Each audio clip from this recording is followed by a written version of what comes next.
भोजपुरी के power star का power दिखाने वाला हूं दोस्तों, तो वीडियो के अंत तक देखिएगा। हमारे चैनल को सब्सक्राइब जरूर कीजिएगा। पवन सिंह के न्यू गाने का पोस्टर रिलीज कर दिया गया है।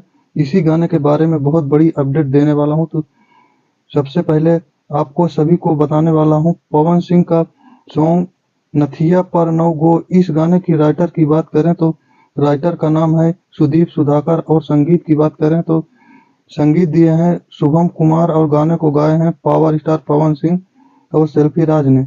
बताया जा रहा है कि भोजपुरी की पावर स्टार पवन सिंह का ये गाना एकदम जबरदस्त और धमाल हो जाएगा।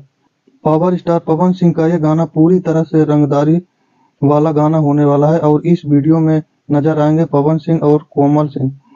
तो दोस्तों, अब का खबर बहुत बड़ा है कि इस गाने को रिलीज डेट आ गया है।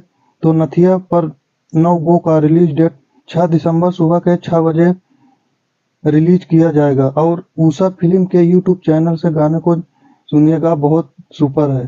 तो दोस्तों, वीडियो कैसा लगा कमेंट सेक्शन में बताइएगा। हमारे चैनल को सब्सक्राइब जरूर कीजिएगा। जय हिंद, जय भारत।